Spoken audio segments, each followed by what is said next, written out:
nikmatnya sebuah kematian bagi seorang mukmin. Di dalam Al-Quranul Karim, ayat-ayat seputar kematian itu terlampau banyak. Seperti umpamanya Allah Subhanahu wa taala berfirman, kullu nafsin dha'iqatul maut. Setiap jiwa itu pasti akan mengalami kematian. Ataupun Allah mengatakan, aynama takunu yudrikumul maut walau kuntum fi burujim musayyada. Dimanapun kalian berada, pasti kematian itu mengejar kalian, walaupun kalian di balik benteng yang kokoh sekalipun. Dan kematian itu sesuatu yang dibenci oleh setiap manusia. Qul innal mauta alladzi tafirruna minhu fa innahu mulaqikum. Katakanlah kematian yang membuat kalian lari itu pasti mengejar kalian. Lalu pertanyaan pun muncul. Kenapa Allah Subhanahu wa taala menciptakan kematian? Kenapa kita ini harus mati? Kalau hidup terus kan enak. Kenapa mesti disentuh dengan kematian? Dalam hadis Abi Darda radhiyallahu an, Nabi sallallahu alaihi wasallam mengatakan, "Laula thalathun ma ta'ta'a ibnu Adam ra'sahu." Kalau bukan karena 3 perkara, kata Rasul, tidak mungkin kepala anak Adam itu mau merunduk. Kemudian beliau mengatakan, yang pertama al-faqru, kefakiran. Yang kedua al-maradu, sakit yang berkepanjangan. Dan yang ketiga al-mautu, kematian. Kalau tidak ada 3 perkara ini, manusia pasti akan menyombongkan dirinya. Sebab 3 perkara inilah maka kepala-kepala manusia bisa menunduk. Pertama, kefakiran. Apa yang disombongkan orang fakir? Makanya sudah saya katakan, kalau ada orang fakir sombong, itu dosanya lebih besar dibandingkan orang kaya sombong. Kalau orang kaya sombong, wajar ada pendorong sombongnya, kekayaan dia. Lah kalau fakir sombong, ini apa yang disombongkan? Dah fakir sombong lagi. Orang fakir itu tidak bisa menyombongkan dirinya, karena tidak ada yang disombongkan di situ. Kemudian yang kedua, orang sakit. Apa yang disombongkan orang sakit? Apalagi sudah terbaring, sudah stroke, walaupun ketika sehat dia mantan jenderal sekalipun. Kalau sudah terbaring, geser 1 senti aja nggak bisa, harus digeser orang. Lalu apa yang disombongkan? Dan yang ketiga, kematian. Apa yang bisa kita lakukan dengan kematian? Sehebat apapun manusia tidak bisa menghadapi kematian itu. Pasti kematian akan mengejar dia.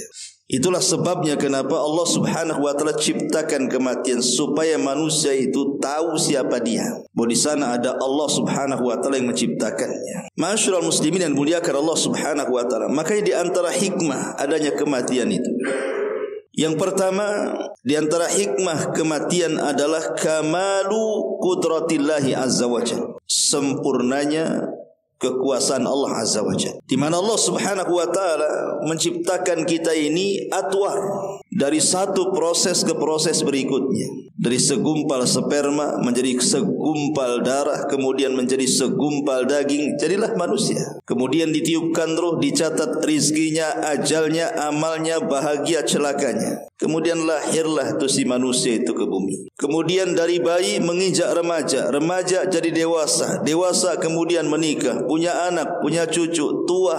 Apa yang bisa lakukan? Nunggu kematian.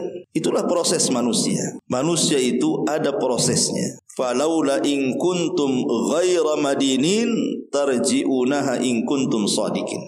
Maka mengapa jika kamu tidak dikuasai oleh Allah, kamu tidak mengembalikan nyawa itu ke tempatnya jika kamu orang-orang yang benar? Artinya tidak bisa mencegah adanya kematian.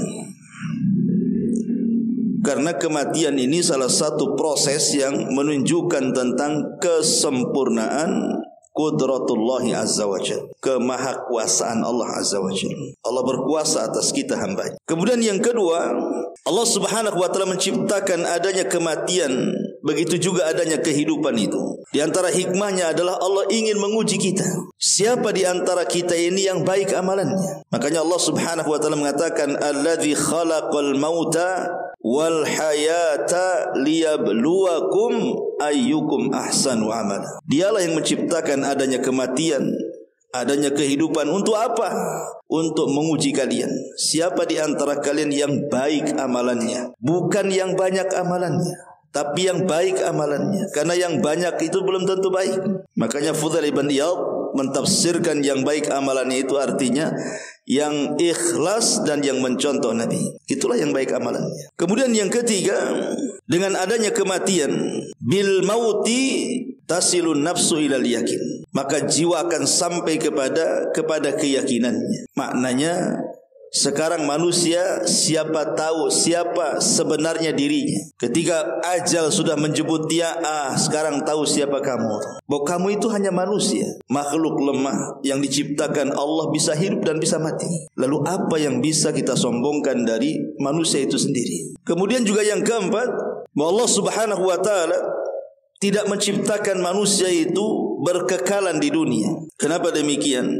Karena memang Allah Subhanahu wa taala menciptakan manusia itu dari awal penciptaan pun memang Allah sudah katakan kepada Nabi Adam alaihi salam, inni ja'ilun fil ardi khalifah. Kami jadikan di permukaan bumi itu, maksudnya Adam dan turunannya akan dijadikan khalifah. Apa khalifah? Khalifah itu artinya yakhlufu ba'duhu ba'dha, makhluk yang bergenerasi. Kalau kita tidak pernah mati, nggak ada generasi. Dengan kita mati, ada generasi berikutnya anak-anak kita. Anak-anak kita mati, ada generasi berikutnya cucu-cucu kita. Kemudian cicit-cicit kita, dan begitu seterusnya. Itulah manusia, makhluk yang bergenerasi. Harus ada generasi. Makanya ada kematian. Kemudian juga yang kelima, Anda bisa bayangkan, kalau seandainya tidak ada kematian, yang ada hanya kelahiran dan kehidupan. Sejak zaman Adam sampai hari ini, muat nggak itu Nagoya sini? Coba, kalau nggak ada orang mati, hidup semua, masih hari-hari sana lahir sini lahir, nggak akan muat nih kota Batam. Karena orang yang dipendam dalam tanah itu lebih banyak dibandingkan yang hidup di atas tanah. Kalau kita mau kalkulasi, kita hitung berapa jumlah orang dari Adam sampai yang terakhir, kemudian sebelum generasi kita ini, berapa kita tidak bisa jumlah itu, berapa nyawa yang ada dalam kubur itu yang sudah mati itu. Entah berapa ratus juta itu.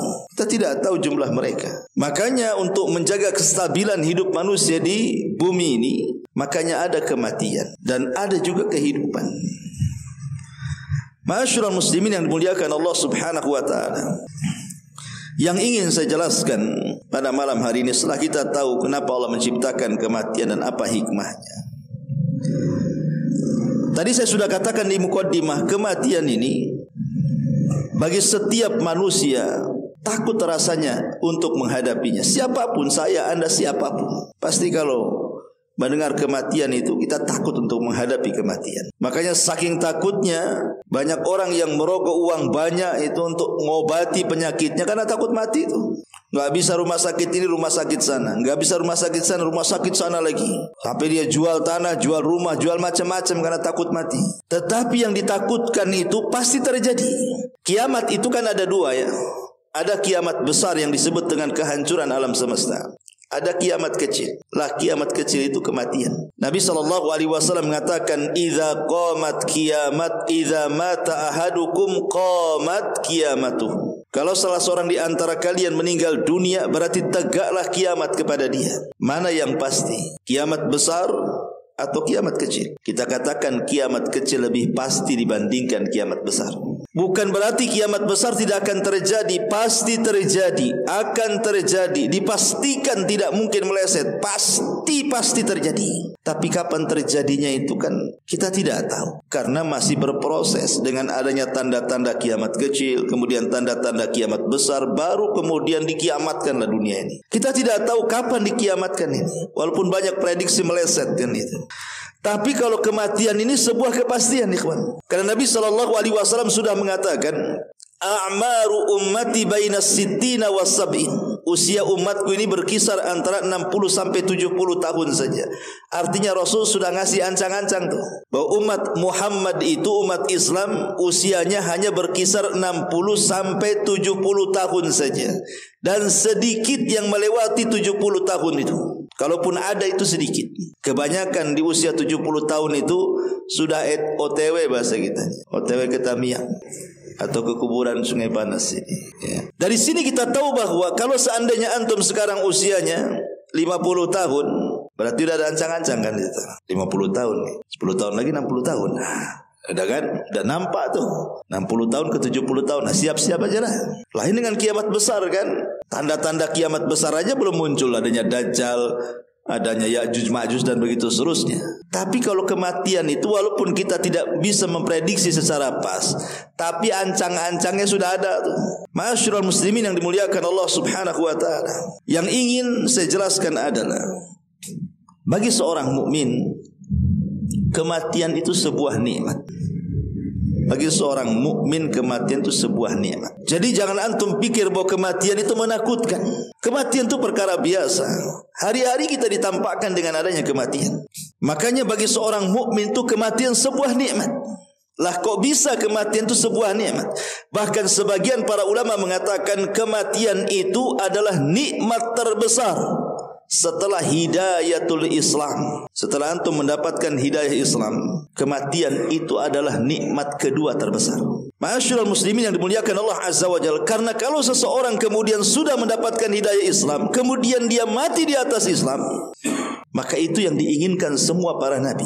Nabi Yusuf alaihi salam sampai mengatakan apa? Tawaffani muslimah. Ya Allah, wafatkan aku dalam kondisi muslim. Ya ayyuhalladzina amanu taqullaha haqqa tuqatih wa la tamutunna illa wa antum muslimun. Jangan kalian mati kecuali kalian di atas Islam. Ma'asyiral muslimin yang dimuliakan Allah Azza wa Jalla. Baik, kita akan uraikan kenapa kematian bagi seorang mukmin itu adalah sebuah nikmat. Yang pertama, karena Allah Subhanahu wa taala telah membagi rahmat itu di dunia hanya satu saja. Nabi SAW mengatakan dalam hadis Abi Hurairah radhiyallahu an, ja'alallahu rahmata mi'ata juz'in fa amsaka indahu 99 wa anzala fil ardi juz'an wahidan fa min dzalikal juz'i yatarahamul khalaik. Dari Abu Hurairah radhiyallahu an, Rasul mengatakan Allah menjadikan rahmat itu 100 bagian. 99 dia tahan di sisinya, sedangkan 1 bagian ia turunkan ke bumi. Dari 1 bagian itulah semua makhluk saling menyayangi satu dengan yang lainnya. Anda bisa bayangkan, satu rahmat yang Allah turunkan di bumi saja, itu sudah cukup bagi kita. Bagaimana Allah Subhanahu wa taala sayang dengan kita itu luar biasa. Di antara kita ada yang diberikan kesehatan, di antara kita ada yang diberikan harta yang banyak, di antara kita ada yang diberikan pasangan, anak-anak, kesenangan, macam-macam. Padahal cuma 1 yang diturunkan. Kalau seandainya Allah Subhanahu wa taala wafatkan kita, berarti kasih sayang Allah kepada kita itu bukan 1, tapi digabungkan dengan 99 kasih sayang Allah kepada kita. Seperti apa tuh kasih sayang Allah kepada kita itu setelah kematian? Di bumi saja Allah itu sayang dengan kita, padahal cuma 1 yang diturunkan ke bumi itu. Dan tidak mungkin orang mendapatkan 100 kasih sayang Allah kecuali harus disentuh kematian dulu. Karena yang diturunkan ke bumi cuma 1, yang dipegang oleh Allah 99 rahmat. Yang 1 saja subhanallah luar biasa. Ma'asyiral muslimin yang dimuliakan Allah Azza wa Jalla. Jadi nikmat kematian bagi seorang mukmin itu karena kelak dia akan mendapatkan rahmat Allah secara sempurna. 100 rahmat diberikan kepada kita, bukan 1 ya. Ini yang pertama. Yang kedua, bagi kematian seorang mukmin itu adalah istirahat. Kalau ada orang yang mengatakan, sering kita mendengar kalimat di masyarakat, ayo kita antar jenazah ini ke tempat peristirahatan yang terakhir. Kalau ditujukan kepada seorang mukmin, benar. Kalimat ini kalau untuk seorang mukmin, ya. Karena seorang mukmin itu dengan kematian dia istirahat dari lelah letihnya dunia. Tapi kalau kalimat ini ditujukan kepada orang kafir, kepada orang munafik, kepada orang fasik, ahli maksiat, tidak benar. Kalimat ini tidak benar. Kalau dikatakan ayo kita antar jenazah ini ke tempat peristirahatan yang terakhir, sementara dia pelaku maksiat, dia kira mau istirahat habis mati. Yang ada makin dia itu disibukkan dengan berbagai macam peristiwa di alam kubur itu. Makanya kalimat ini hanya berlaku kepada orang yang beriman, yang taat saja. Makanya dalam sebuah hadis dari Abi Qatadah radhiyallahu an, Nabi SAW satu hari marra alaihi bi janazatin, lewat padanya pengiringan jenazah. Faqala, tiba-tiba Rasul mengatakan mustarih wa mustarahum minhu. Kata Nabi SAW, ada orang yang mendapatkan kenyamanan atau istirahat, dan ada pula orang yang lain yang menjadi nyaman istirahat karena ketidakadaan dia. Jadi orang mati itu ada dua macam. Ada kita yang istirahat dari dia, atau dia istirahat dari kita. Cuman dua aja orang mati itu. Saya ulangi, orang mati itu cuman ada dua tuh. Mungkin kita beristirahat dari dia, syukurlah dia mati. Kalau nggak mati, habislah kita. Nah, itu orang zalim. Ya, coba kalau dia masih hidup, wah kacau tuh. Alhamdulillah dia mati. Kita istirahat. Nggak ada dia itu kita istirahat. Atau terbalik, ya, dia yang istirahat dari kita. Karena boleh jadi kita pula yang suka zalimi dia, yang suka nyakiti dia, dan begitu seterusnya. Dia dengan kematian istirahat tuh. Dari penatnya dunia, dari lelahnya dunia, letihnya dunia, dia beristirahat tuh. Makanya Nabi SAW mengatakan, faqalu mal mustarih wa mal mustarahu minhu rasul. Siapa yang beristirahat dan siapa yang diistirahatkan itu. Maka Rasul mengatakan, al-abdul mu'min yastarihu min nasabid dunya wa adhaha. Kata Nabi SAW, adapun kematian seorang mukmin, adapun kematian hamba yang mukmin adalah orang yang beristirahat dari keletihan dunia dan kesulitannya. Wa wal abdul fajir, adapun hamba yang jahat, ahli maksiat, yastarihu minhul ibad wal bilad wasyajar wad dawab, kata Rasul. Adapun orang yang fajir, gemar maksiat, maka hamba Allah yang lainnya, negeri-negeri, pepohonan, hewan-hewan merasa bersyukur dan beristirahat dengan kematiannya. Nah, kita mana masuk yang mana tuh kalau mati itu? Yang orang lain senang dengan kematian kita, ataukah yang kita senang dengan kematian kita? Ma'asyiral muslimin yang dimuliakan Allah Subhanahu wa taala. Jadi bagi seorang mukmin, kenapa kematian itu nikmat? Karena lelah letihnya kehidupan dunia berakhir sampai di situ. Dan Allah akan gantikan dengan kenikmatan yang jauh lebih hebat setelah kematiannya. Ini yang nomor dua. Yang nomor tiga, kematian seorang mukmin adalah sebuah nikmat. Karena ada hadis Nabi SAW yang mengatakan, man ahabba liqa Allah, ahabballahu liqa'ah. Wa man kariha liqa Allah, karihallahu liqa'ah. Kata Nabi SAW dalam hadis Anas dari Ubadah ibn Samit radhiyallahu an, barang siapa yang cinta berjumpa dengan Allah, maka Allah pun cinta berjumpa dengan dia. Tapi siapa yang benci berjumpa dengan Allah, Allah pun tidak suka kau berjumpa dengan dia. Maksudnya gimana? Ya. Maksudnya adalah, kalau selama hidup seorang mukmin ini, memang dia tanam kehidupannya itu untuk kehidupan setelah kematiannya. Dia beribadah kepada Allah, lelah letih setiap hari, mulai dari solatnya, puasanya, sedekahnya, macam-macam ibadahnya dilakukan, dengan harapan dia sedang membangun satu istana di sorga, satu taman di sorga. Maka ketika dia menjelang kematiannya, maka dia sangat senang. Kenapa? Karena ingin kembali ke rumah yang dibangunnya tuh. Tapi kalau seandainya dia tidak pernah menanam saham untuk akhiratnya, dia tanam semua di dunia, tidak pernah solat, tidak pernah puasa, tidak pernah zakat, tidak pernah sedekah, yang ada bangun rumah besar-besar, beli tanah lebar-lebar, uangnya sampai di 230 rekening, yang banyaknya. Itu saat mati itu, dia nggak mau mati. Kenapa tahu mau mati? Rumah mau ditinggal dia, tanah ditinggal dia, rekening ditinggal dia, kendaraan akan ditinggal dia. Makanya dia tak mau mati itu. Karena setelah kematian dia tidak punya lagi itu kehidupan setelahnya. Itulah makna daripada hadis, siapa yang cinta berjumpa dengan Allah, maka Allah cinta juga berjumpa dengan dia. Kenapa? Karena dia sudah mempersiapkan segalanya di akhirat. Makanya dengan kematiannya senang dia, supaya cepat pulang, cepat kepada rumah yang pernah dibangunnya di dunia itu. Ini yang ketiga. Yang keempat, bukan hanya berjumpa dengan Allah, tapi juga berjumpa dengan orang-orang saleh. Dari orang-orang saleh yang sudah meninggal sebelum kita. Mungkin dari keluarga kita lah, entah orang tua kita, entah kakek kita, entah saudara-saudara kita yang telah meninggalkan kita dengan keimanan mereka. Di zaman Nabi SAW, seorang sahabat namanya Bilal ibn Rabah radhiyallahu anhu, saat detik-detik wafatnya, istrinya mengatakan di hadapan Bilal ibn Rabah, dan mengatakan duhai kasihan suamiku katanya. Karena ketika itu Bilal sedang meregang nyawa. Duhai kasihan suamiku. Maka Bilal tiba-tiba mengatakan kepada istrinya, jangan kau katakan seperti itu. Harusnya kau katakan duhai bahagia suamiku. Kemudian Bilal mengatakan, ghadan nalqa ahibbata Muhammadan wa hizbah. Karena besok setelah aku mati, aku bisa berjumpa dengan Muhammad sallallahu alaihi wasallam dan sahabat-sahabat yang lainnya. Artinya bahwa bagaimana perkataan Bilal ini? Kematian bukan sebuah hal yang ditakutkan bagi dia.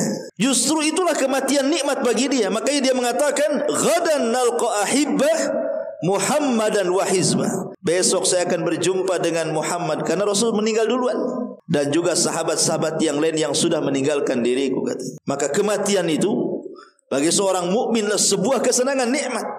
Karena dengan kematian itulah kita akan berjumpa dengan orang-orang saleh setelah kematian.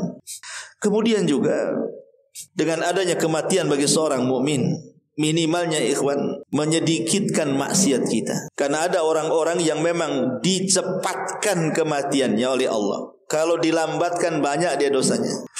Tapi ada yang Allah berikan usia panjang karena Allah sayang, diberikan kesempatan untuk tobat bagi dia. Makanya bagi seorang mukmin usia lama-lama itu mengkhawatirkan kalau seandainya tidak banyak yang diraih dari amal saleh.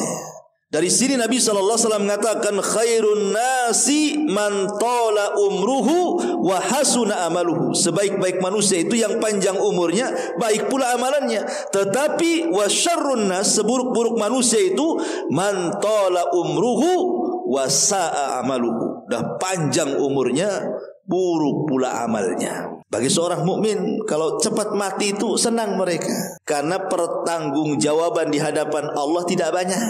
Kalau lama-lama nanti banyak dosa lagi kan, banyak pula pertanggungjawabannya nanti. Tapi walaupun demikian ya, janganlah kemudian seseorang itu berangan-angan ingin mati. Tidak boleh, dilarang. Rasul mengatakan tidak boleh seseorang itu berangan-angan ingin mati. Kenapa? Karena kalau seandainya Allah takdirkan dia hidup, boleh jadi dia bisa menambah amalannya. Atau kalau dia orang jahat, berarti ada kesempatan untuk bertobat kepada Allah Azza wa Jalla. Tapi kalau memang harus menghendaki adanya kematian, maka katakanlah, ya Allah, kalau memang kematian baik bagiku, wafatkan saja. Tapi kalau memang kehidupan lebih baik bagiku, sembuhkanlah penyakit saya. Seperti itu doanya. Ya. Ma'asyiral muslimin yang dimuliakan Allah Azza wa Jalla. Kemudian juga di antara alasan kenapa kematian itu nikmat bagi seorang mukmin, karena dia akan cepat mendapatkan balasan yang selama ini di dunia sudah lelah letih dia. Letih dia solat, letih dia puasa, habis uangnya untuk sedekah, kesana kemari beribadah kepada Allah Azza wa Jalla. Dia habiskan semua daya upaya waktunya untuk Allah Azza wa Jalla. Berarti dengan adanya kematian, dia akan lebih mempercepat mendapatkan balasan apa yang selama ini diamalkan di dunia. Dari sini Allah Subhanahu wa taala mengatakan, wa ammal ladzina amanu wa amilus salihat falahum jannatul ma'wa nuzulam bima kanu ya'malun. Adapun orang-orang yang beriman dan mengerjakan kebajikan, maka mereka akan mendapatkan sorga-sorga tempat kediaman sebagai pahala atas apa yang mereka kerjakan. Ma'asyiral muslimin yang dimuliakan Allah Subhanahu wa taala. Dan tentunya yang terakhir, ya, kematian bagi seorang mukmin itu adalah terlepasnya dia dari penjara dunia. Karena Rasul mengatakan apa? Ad-dunya sijnul mu'min wa jannatul kafir. Dunia ini penjara bagi orang beriman, tapi surga bagi orang kafir. Coba lihat orang yang keluar penjara itu. Wah, senang kan? Senang orang keluar penjara itu. Ada juga ustaz yang tak senang katanya. Kalau keluar penjara pusing pula mau cari makan. Di penjara dikasih makan. Siapa bilang? Masih enak di luar penjara dibandingkan dalam penjara. Kalau penjara manusia saja, orang keluar dari penjara itu senangnya luar biasa. Apalagi dari penjara dunia yang penuh dengan kepenatan di dalamnya. Maka seorang mukmin akan senang. Ma'asyiral muslimin yang dimuliakan Allah Azza wa Jalla, dari sinilah kenapa kemudian kematian bagi seorang mukmin ini sebuah nikmat. Ma'asyiral muslimin yang dimuliakan Allah Subhanahu wa taala.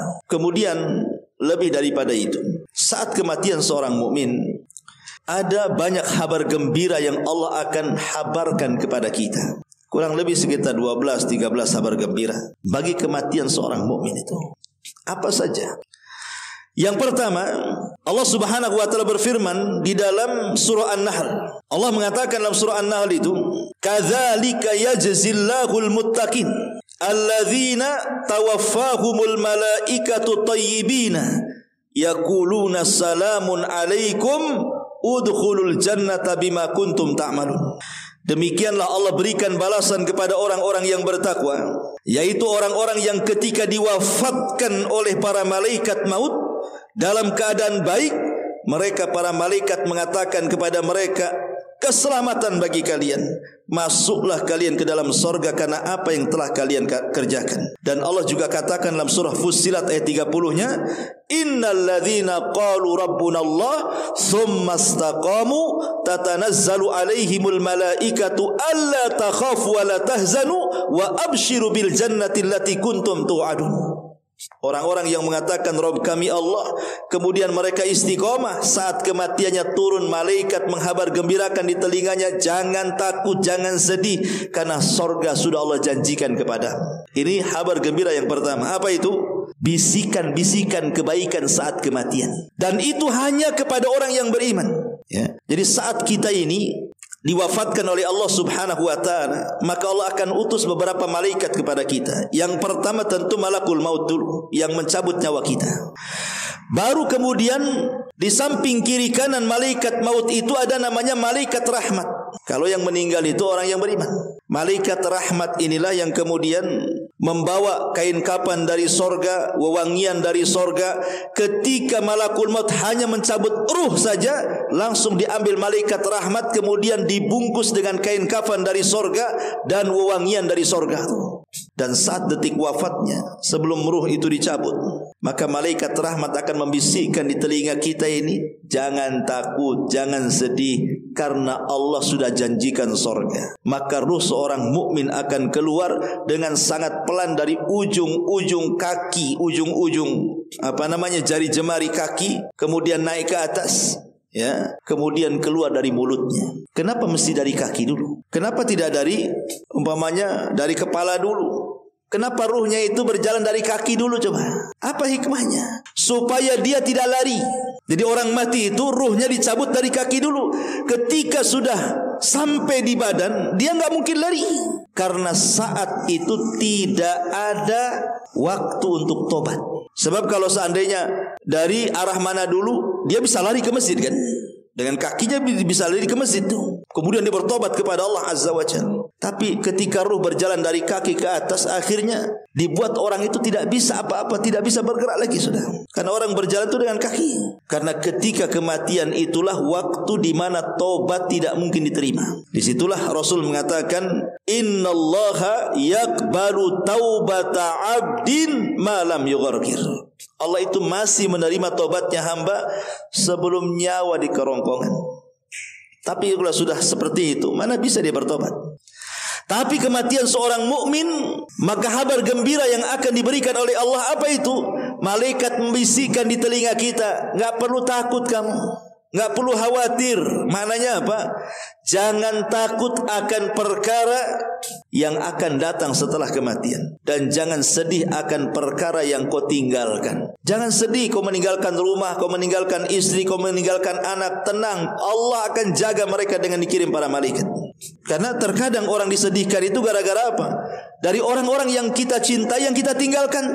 Cemana anak saya nanti, cemana cucu saya, cemana istri saya, jangan-jangan habis saya mati, kawin lagi dia, dan begitu seterusnya. Jadi kadang-kadang dikhawatirkan tuh. Tapi orang-orang yang beriman gak perlu khawatir. Allah jaga mereka. Allah jaga mereka. Dan itu kabar gembira yang luar biasa.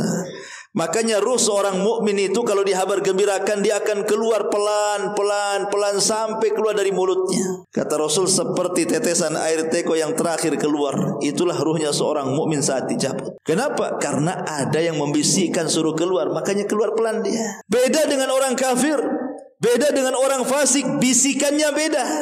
Bukan dikatakan jangan takut, jangan sedih, surga sudah janjikan, tidak. Dipaksa keluar dan dikatakan ya ayyatuhan nafsul khabithah ukhruji ila ghadabillahi wa sakhati.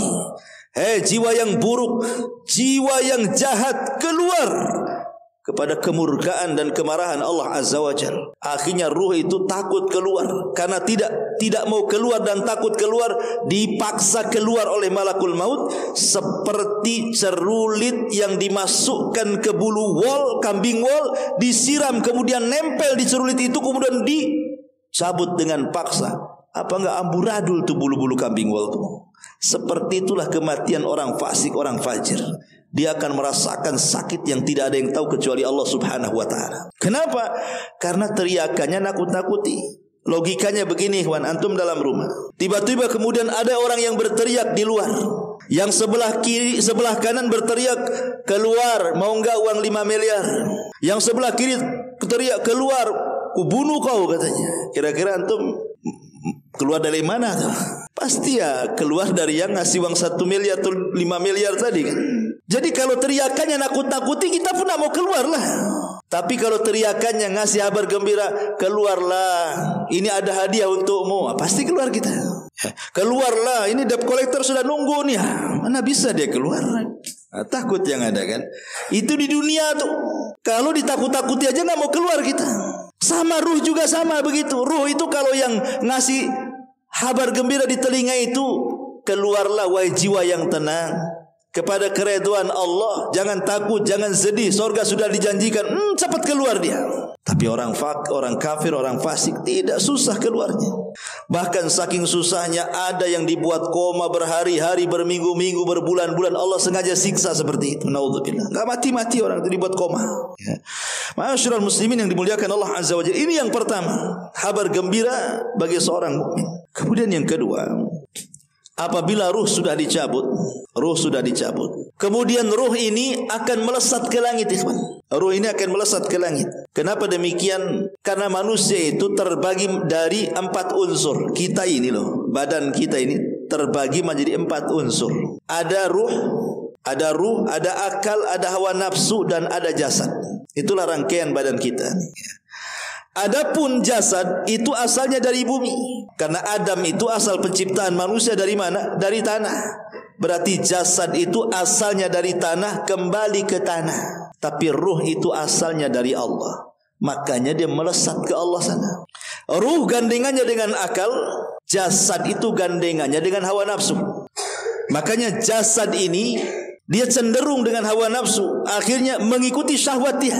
Makan, minum, tidur, ya, perempuan dan begitu seterusnya, itulah syahwat. Ya. Kemudian ruh ini beda. Ruh ini dia bergabungnya dengan akal. Makanya ruh ini dia lebih sehat dibandingkan badan. Saat kematian ruh ini naik melesat ke langit karena memang dia berasal dari Allah, maka kembali kepada Allah dia. Ketika sampai di langit pertama, maka ruh yang diangkat oleh malaikat-malaikat ini kabar gembira yang kedua adalah semua malaikat di langit memuji dia. Dan dikatakan, "Ini ruhnya siapa ini?" Maka malaikat yang membawa ruh kita itu mengatakan, "Oh, ruhnya fulan bin fulan." Makanya antum harus punya nama yang baik di dunia ini, karena itu nanti panggilan yang akan dipanggil. Ya, nama yang baik. Islam kan sudah mengatur nama. "Ustaz, kadang nama saya jelek." Ganti, apa susahnya? Apa perlu akekahan lagi? Enggak perlu. Kalau akekahannya jangan lupa undang saya aja. Artinya gantilah, ya. Kalau memang jelek namanya ganti. Karena itu nama yang akan dipanggil di langit itu. Kata malaikat itu siapa tuh? Kata malaikat pembawa ruh, malaikat rahmat ni fulan bin fulan. Maka semua memuji ruh kita ini. Akhirnya langit pertama dibuka, kedua, ketiga, sampai ketujuh, sampai melesat berjumpa dengan Allah. Dan Allah katakan, "Kembalikan ruh ini ke dalam jasadnya, tapi catatannya letakkan di tempat yang paling tinggi fil illiyin." Kabar gembira. Semua malaikat memuji kita dan kita diperjumpakan dengan Allah Subhanahu wa taala. Tapi ruhnya orang kafir, ruhnya orang munafik, jangan lagi melesat ke langit pertama, kedua, ketiga. Baru di pintu langit pertama saja malaikat penjaga pintu tidak mau buka pintunya. Sampai Allah mengatakan, "La tufattahu lahum abwabus sama wa la yadkhulunal jannah hatta yalijal jamalu fi sammil khiyat." Allah tidak akan membukakan pintu-pintu langit, bahkan mereka tidak akan masuk surga sampai ada cerita unta masuk ke liang jarum. Tidak ada kabar gembira bagi mereka.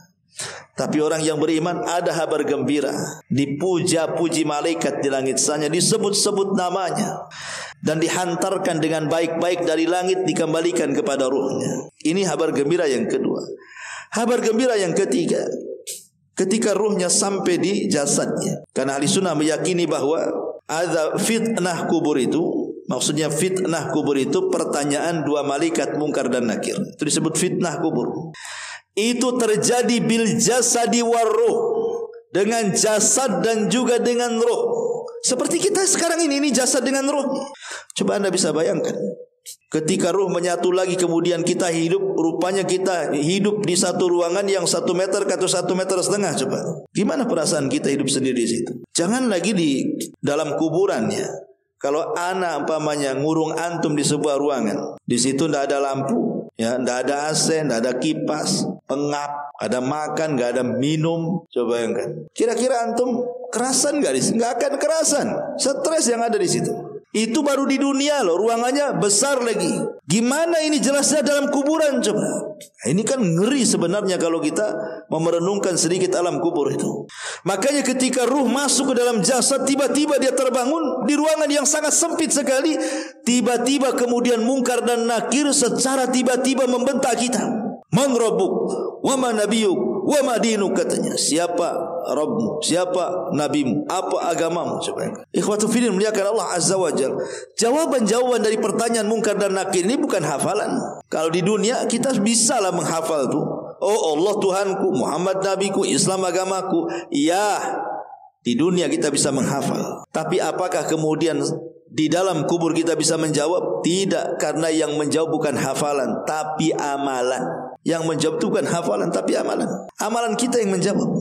Kalau seandainya kemudian kita sanggup menjawab, inilah kabar gembira yang ketiga. Orang-orang yang beriman akan dimantapkan jawabannya. Yusabbitullahu alladhina amanu bil qawli tsabit. Allah akan tetapkan jawaban orang-orang yang beriman ini dengan jawaban mantap. Setiap ditanya man rabbuk, langsung mantap jawabannya. Allah. Wa man nabiyuk, oh Muhammad, apa agamamu? Islam. Mantap dia. Kabar gembira yang ketiga apa? Dimantapkan jawabannya. Inilah yang disebut dengan fitnah kubur. Dimantapkan jawabannya. Dan kalau seandainya dia mantap jawabannya, datang kabar gembira yang keempat. Apa itu? Tazkiyah dari langit. Rekomendasi dari langit. Allah Subhanahu wa taala katakan, "Sadaqa abdi, hambaku telah benar." Kalau Allah yang mengatakan seperti itu, selesailah dia. Dia pasti bahagia. Kenapa? Langsung ada tazkiyah dari langit. Allah mengatakan, hambaku telah benar. Siapa? Kita ngasih tazkiyah itu belum tentu lulus. Saya sering ngasih tazkiyah sama orang-orang yang mau kuliah di Madinah, ya, di Yaman. Tolonglah Ustaz, buatkan tazkiyah, rekomendasi dari Ustaz lah. Saya buat. Tak lulus. Kurang sakti tazkiyah saya. Gitu ya kan. Tapi kalau Allah yang kasih rekomendasi tazkiyah kelulusan, berarti memang ini orang baik. Ketika Allah mengatakan al-sadaqa abdi, hambaku telah benar, berarti hamba ini pasti akan sukses dalam kuburan. Karena Utsman bin Affan radhiyallahu anhu, apabila diingatkan soal kuburan nangis dia. Tapi kalau diingatkan soal neraka biasa saja dia. Jadi dikatakan, ya Utsman, kalau cerita neraka kau kalem-kalem saja. Kalau cerita kuburan kenapa kau nangis, katanya. Kata Utsman bin Affan, wailakum, celaka kalian. Tahukah kalian kuburan itu? Kuburan itu adalah raudun min riyadil jannah au hufratun min hufarin nar. Kuburan itu bisa jadi satu taman menuju taman-taman sorga, atau boleh jadi satu sumur yang akan mengarahkan ke sumur neraka, katanya. Jadi kesuksesan di akhirat itu juga penentunya adalah kuburan. Kalau di kubur kita mantap dalam jawaban, kemudian masuk kepada nikmat kubur, maka setelahnya akan mudah tuh menuju perjalanan akhirat. Tapi kalau di kuburan sudah sulit, jawabannya balelo bahasa kitanya, dijawab man rabbuka, dia mengatakan ha la adri, aku tidak tahu. Ditanya siapa Rabbmu, siapa nabimu, sama juga aku tidak tahu. Ditanya agamanya, aku tidak tahu. Akhirnya dia dicambuk oleh malaikat yang kalau cambukan itu dicambukan ke gunung Uhud, kata Rasul, hancur tuh berantakan gunung Uhud itu. Ketika dia tidak sanggup menjawab, Allah dustakan dari langit dan Allah mengatakan angkadzaba abdi, hambaku telah berdusta.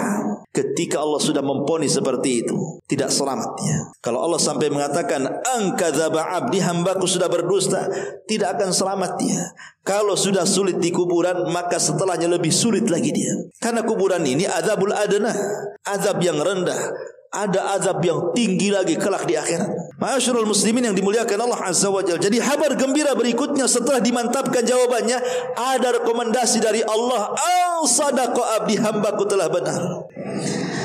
Tentu sebelum adanya fitnah kubur, ada peristiwa yang disebut dengan zaghtatul qabri. Zaghtatul qabri itu artinya himpitan kuburan. Jadi setiap orang yang masuk ke kuburan itu, ikhwan, pasti akan dihimpit oleh kuburan. Tidak saya, tidak antum, tidak anak kecil, tidak orang dewasa, tidak ada orang tua, tidak laki-laki, tidak perempuan, tidak mukmin, tidak kafir, tidak sahabat, tidak siapapun, semua kena himpitan kuburan ini. Semua kena. Anda mau mukmin, mau kafir, tetap dihimpit. Anda mau orang soleh, mau orang toleh, tetap dihimpit. Anda mau orang bayi, mau sudah dewasa, tetap dihimpit. Mau laki-laki, perempuan, semua manusia tidak lepas dari himpitan kuburan. Sampai-sampai Nabi SAW mengatakan kepada seorang sahabat namanya Sa'ad ibn Mu'adz. Sa'ad bin Mu'adz ini, ikhwan, ini bukan sahabat sembarang, karena dia tokoh Ansar.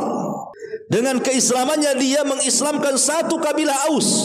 Bahkan saat kematiannya 70.000 malaikat turun dari langit mengantarkan jenazahnya. Arsy yang besar bisa bergegar dengan kematiannya. Tapi saat kematiannya, kata Rasul, kalau ada orang yang selamat dari himpitan kubur, Sa'adlah orangnya. Tapi Sa'ad pun tidak selamat, kata Rasul. Bahkan ketika ada bayi yang belum punya dosa dikuburkan, kata Rasul, kalau seandainya ada orang yang selamat dari himpitan kubur, tentu bayi ini yang selamat. Bayi pun tak selamat. Semua orang terkena himpitan, ikhwan. Mau mukmin, mau kafir, mau orang baik, mau orang jahat, mau bayi, mau orang dewasa, semua kena himpitan. Cuman bedanya, bagi orang-orang yang beriman, tentu ada kabar gembira dalam himpitan itu. Karena himpitan bagi orang-orang yang beriman itu seperti ibu menggendong bayinya, memeluk bayinya. Pelukan sayang namanya, ya. Pelukan kasih sayang. Karena tanah itu diibaratkan ibu kita, kan dari tanah dan akan kembali ke tanah. Jadi tanah itu bimanzilatil seolah-olah tanah itu sekedudukan dengan ibu kita. Jadi kalau kita masuk ke dalam kuburan, seolah-olah ibu kita sedang memeluk kita. Bagaimana pelukan seorang ibu kepada bayi? Ya pasti akan dipeluk dengan kasih sayang, kan? Tidak mungkin merasakan sakit. Tapi kalau dia orang kafir, maka bukan seperti orang tua, seperti ibu yang memeluk anaknya, tapi betul-betul tanah yang menghimpit dia, sehingga dia akan merasakan sakit dengan retakan-retakan tulang, retakan-retakan sendi. Dia akan menjerit-jerit di mana manusia tidak mendengar, yang mendengarkan hanya binatang-binatang saja. Kan ngeri. Tapi bagi orang yang beriman, dia mendapatkan nikmat, kabar gembira. Kenapa? Himpitan itu bagaikan pelukan ibu kepada anak. Nah, itu juga kabar gembira bagi orang yang beriman, ya. Ma'asyiral muslimin yang dimuliakan Allah Subhanahu wa taala. Setelah kemudian berbagai macam kabar gembira dan orang ini dimantapkan jawabannya, turun rekomendasi dari Allah, benar, telah jujur jawabannya, maka kabar gembira selanjutnya apa?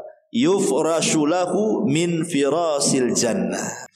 Tiba-tiba dibentangkan kuburannya sejauh mata memandang. Dalam hadis Abu Hurairah radhiyallahu an, kuburannya terbentang 70 dzira'an fi 70. 70 hasta kali 70 hasta. 70 hasta, satu hasta itu segini nih. Ini dari sini ke sini, ini satu hasta namanya. Ya, berarti kalau 70 hasta kita bagi 2 saja berarti 35 meter. Ya kan? 35 meter kali 35 meter. Nah, itu luasnya kuburan itu seperti itu, meluas. Itu dalam hadis Abu Hurairah. Tapi dalam hadis Bara bin Azib beda lagi. Jadi ketika kuburan itu diluaskan, bukan 70 hasta kali 70 hasta, tapi madal basar, sejauh mata memandang. Seperti antum naik ke tempat yang paling tinggi gitu ya, di mana di sini, pandanglah sejauh mata memandang. Seperti itulah kuburan itu diluaskan. sejauh mata memandang. Tetapi ikhwatu fiddin, ini perkara gaib, tidak bisa antum taruh CCTV di situ. Kata ustaz katanya kuburannya meluas. Saya taruh CCTV, ditongkrongi depan komputer. Tak ada gerak-gerak tuh, ya. Karena orang ini bego. Dia mau menyamakan perkara nyata dengan perkara gaib, tidak bisa. Perkara gaib itu alladzina yu'minuna bil ghaib, cukup diimani, bukan diteliti, ya. Oh, kata ustaz, mungkar nakir datang. Kita taruh CCTV, ditunggui, mana si mungkar si nakir, tetap datang-datang. Tetap aja tuh si jasad tuh diam saja dalam kuburan tuh. Ini perkara gaib, tidak bisa kemudian disamakan dengan perkara nyata. Cukup diimani saja bahwa ada perkara-perkara seperti itu. Ma'asyiral muslimin yang dimuliakan Allah Azza wa Jalla. Kemudian setelah kuburannya dibentangkan sejauh mata memandang, maka Allah Subhanahu wa taala akan memberi kabar gembira yang lain, disuruh dibuka tuh pintu sorga, diarahkan ke kuburannya. Anda bisa bayangkan pintu sorga dibuka, kemudian diarahkan ke kuburannya, maka masuklah angin dari sorga ke dalam kuburnya tuh. Makanya terkadang ada cerita-cerita kok kuburannya wangi gitu ya. Ya boleh jadi itu mungkin juga wangi dari sorga, kita tidak tahu. Ma'asyiral muslimin yang dimuliakan Allah Azza wa Jalla. Kemudian apa yang terjadi? Kata Allah, hantarkan kasur dari sorga. Kasur dari sorga lagi, masuk ke kuburan. Hantarkan pakaian dari sorga, hantarkan makanan dari sorga, hantarkan minuman dari sorga. Subhanallah, saya bayangkan. Itu yang disebut dengan nikmat kubur. Nikmatnya tidak terbayang dengan mata, tidak terbayang dengan telinga, terlintas pun tidak bisa. Saking nikmatnya nikmat kubur. Karena belum masuk sorga saja pintu sorga sudah dibuka, sudah dihantar-hantarkan tuh barang-barang sorga ke dalam kuburannya. Kemudian di situ Allah Subhanahu wa taala akan memerintahkan para malaikat untuk apa? Untuk menghabarkan kepada orang yang ada di kubur itu dengan menjelmakan amal soleh seperti manusia. Tiba-tiba kemudian dia sedang tidur, sedang makan, sedang nyaman lah dalam kubur itu. Datang pula orang ganteng sak ganteng-gantengnya, baik sak baik-baiknya, ucapannya indah, masya Allah. Tahu-tahu ngajak ngobrol lah dengan kita di situ. Saking asik, tak sadar rupanya kiamat pula mau dibangkitkan. Itulah kalau keasikan ngobrol. Ya kadang-kadang kalau antum asik ngobrol kan malam itu kan, udah kopi, kretek, apa semua kan, tutur jam 3. Kan? Namanya orang ngobrol gak sadar. Apalagi kopinya tuh ember cat kaleng, makin kan. Jadi ada orang yang diajak ngobrol, apalagi lawan ngobrolnya enak kan nggak terasa tuh. Apalagi lawan ngobrolnya istri antum belum kawin lagi kan, lagi pacaran gitu. Kok bentar kali katanya. Duduk bentar kali. Ya itulah orang kalau dicintai kan begitu. Tahu-tahu yang lama duduk bentar kali. Ya itulah orang kalau dicintai kan begitu. Tahu-tahu yang lama itu jadi sebentar. Tiba-tiba kiamat diumumkan, mau dikiamatkan tuh. Jadi si kawan ini ngomong sama kita, nih mau dikiamatkan nih. Mau dikiamatkan. Langsung dia mengatakan, ya Rabb, cepat kiamatkan katanya. Kemudian dia mengatakan, kamu ini siapa, baik kali mau menemani aku dalam kuburanku katanya. Barulah dia ngaku, ana amaluka soleh, saya amal solehmu loh. Saya solatmu, saya zikirmu, saya baca Quranmu, saya kebaikanmu, saya sedekahmu, saya silaturahimmu. Wah, disebutkan sayalah amal solehmu. Jadi amal soleh inilah yang akan menemani kita di dalam kubur itu. Maka makin banyak amal soleh di dunia, makin enak kita dalam kubur, teman yang akan menemani kita. Ma'asyiral muslimin yang dimuliakan Allah Azza wa Jalla. Kemudian kabar gembira yang lainnya adalah dia digambarkan dalam kubur itu tempat duduknya di sorga. Kayak rayas tancap. Ya, antum di dalam kubur itu nampak ini istana antum nih, nanti masuk ini istana antum, ini rumah antum nih. Ya. Nampak nanti. Bayangkan dalam kubur itu sudah digambarkan di tempat duduk antum di situ tuh. Gimana kita kemudian nggak kepengen kan gitu? Udah jelas-jelas tempat duduknya di situ. Makanya dia meminta kepada ya Allah adkhilil jannah, ya Allah masukkan aku ke surga, Tapi Allah Subhanahu wa taala mengatakan kepada dia, nim naumatal arush, ya, tidurlah kamu seperti pengantin baru. Jadi orang yang beriman dalam kubur itu ditidurkan seperti pengantin baru, ikhwan. Tidak terasa dengan waktu yang lama. Padahal sejak zaman Adam sampai sekarang gak dikiamat-kiamatkan tuh. Atau yang meninggal di zaman Nabi sampai sekarang sudah 14 abad yang silam gak dikiamat-kiamatkan tuh. Kalau sekarang kita mati hari ini, ke kiamat itu berapa ratus tahun lagi gak dikiamat-kiamatkan. Berarti kita lama di kuburan. Bagi seorang mukmin tidak pengaruh mau lama mau tidak di kuburan itu. Kenapa? Karena Allah katakan nim naumatal arush, tidurlah seperti pengantin baru. Gak terasa, tahu-tahu subuh aja kan begitu. Pengantin baru. Kalau pengantin lama kayak lama kali tidur. Itu pengantin lama. Kalau pengantin baru cepat ya kan. Kemudian wa yunawwar lahu qabruhu, dibuat cahaya tuh kuburannya. Betul-betul terang benderang kuburannya. Itu berdasarkan hadis Abu Hurairah radhiyallahu anhu. Ma'asyiral muslimin yang dimuliakan Allah Subhanahu wa taala.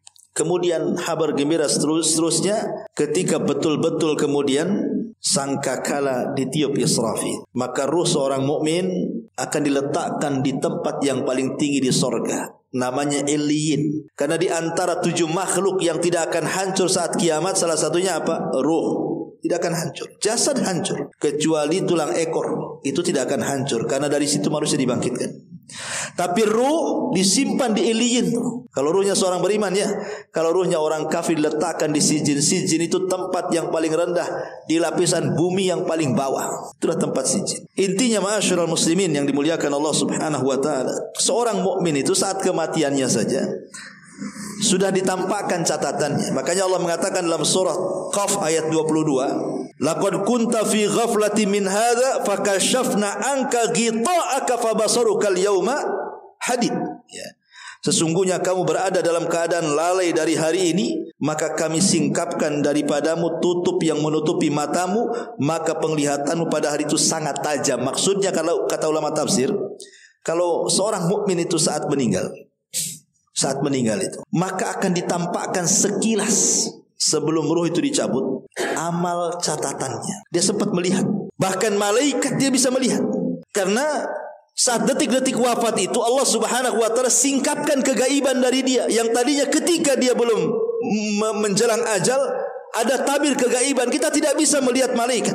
Tapi saat detik-detik wafat disingkaplah tabir kegaiban itu, makanya dia diperlihatkan tuh saat wafat itu malaikat dan catatannya. Makanya kita lihat ekspresi orang meninggal itu. Kalau memang dia seorang yang beriman, sempat terlihat catatannya, dia tahu catatannya adalah sebuah kebaikan, kita lihat kematiannya, ekspresinya macam-macam. Terkadang dia bisa mengucapkan la ilaha illallah, terkadang dia meninggal tiba-tiba membaca Al-Quran, terkadang dia meninggal di tempat-tempat kebaikan, di tempat-tempat ibadah, macam-macam ya, untuk menunjukkan tanda dia husnul khotimah, atau mungkin berkeringat dahinya. Tapi ada yang kemudian melihat catatannya itu malah ketakutan, karena mungkin keburukannya lebih banyak. Makanya ditalkin berkali-kali pun tidak mau jawab dia.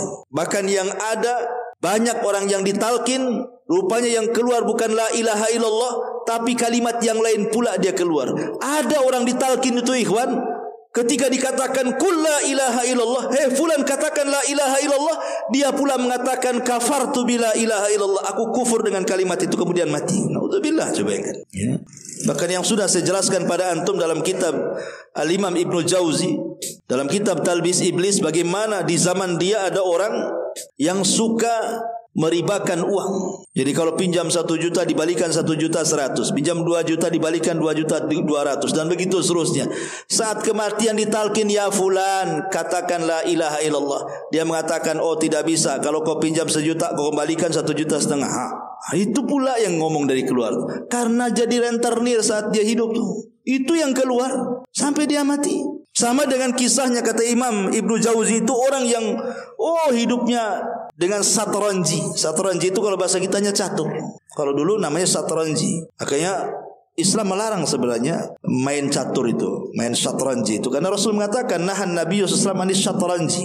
Rasul melarang tidak boleh main catur. Ya. Ma'asyiral muslimin, jadi ada di zaman dulu menurut Ibnu Jauzi itu atau Ibnul Qayyim, hari-hari catur saja. Pagi catur, siang catur, malam catur. Besoknya gitu lagi, cutar catur saja. Ingat masih dulu ya, antum masih kecil-kecil kan, kalau di desa-desa itu kan ada mainan namanya karambol kan. Hari-hari karambol gitu orang dulu kan.